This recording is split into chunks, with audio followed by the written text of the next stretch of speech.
All right, in this explainer, we're digging into a huge kind of hidden cost in the retail world. We're talking about something that hits not just the planet, but your wallet too, and that is energy. So let me ask you something. You walk into one of those giant big box stores, right? What do you think is one of their biggest but totally overlooked costs? I mean, it's not the stuff on the shelves or even paying all the employees.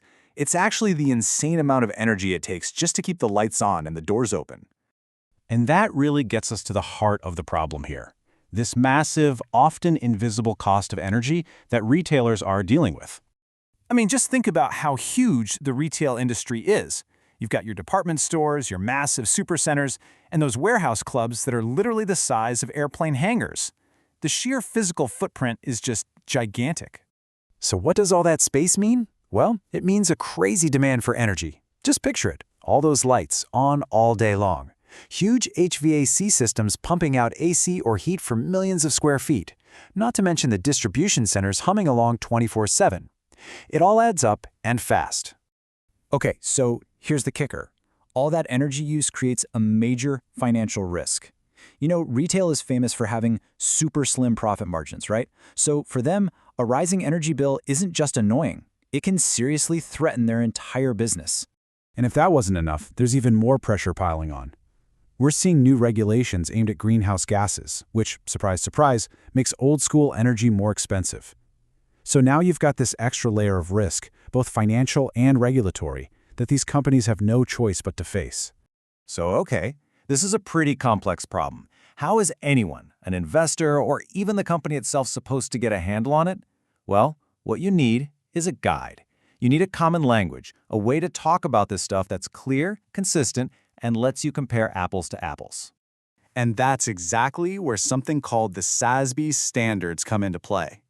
They're part of the IFRS Foundation, and what they do is provide these industry-specific roadmaps. They help companies report on sustainability topics, like energy, in a way that's directly tied to their financial performance. And this isn't just some fuzzy, feel-good mission statement.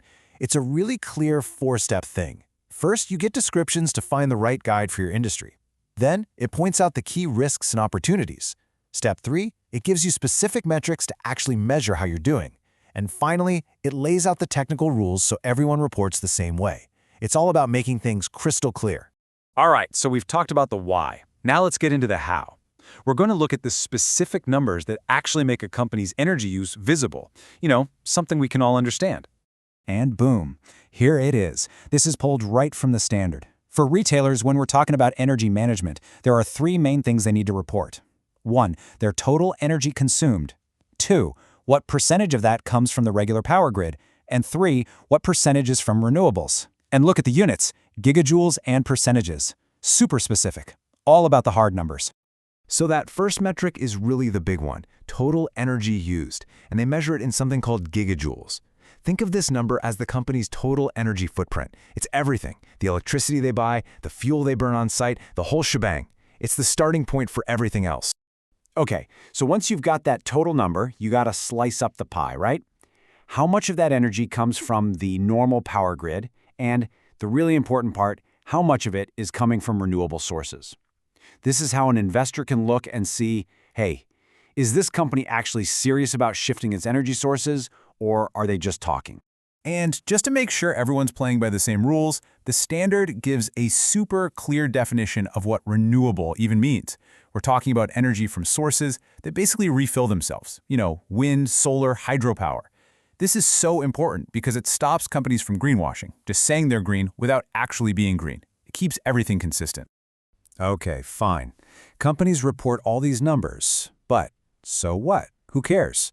Well, this is where it all comes together.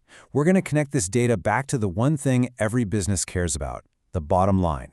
It's about turning these reports into actual dollars. Just look at the two roads a company can go down here. On one side, you just let your energy use run wild. What happens? Your costs go up, you face risks from new regulations like carbon taxes, and your investors get nervous. But on the other side, if you actually focus on being energy efficient, it's the total opposite. You save money directly, you lower your risk, and suddenly you look like a fantastic opportunity for investors. And look, this isn't just my opinion. The source material spells this out. It says that for a low-margin business like retail, every single dollar you save on your power bill goes straight into profit. This totally reframes the conversation. It makes energy efficiency less of a nice-to-have environmental thing and more of a core business strategy. So, let me just leave you with this one thought to chew on. We see nutrition levels on our food, right? We see those Energy Star ratings on our appliances. What if every store had an energy efficiency rating right on the front door? If you knew one store was way more efficient than another, would that change where you decide to shop? That's a pretty interesting question, right? It shows how having the right data can really give us, the consumers, a lot of power.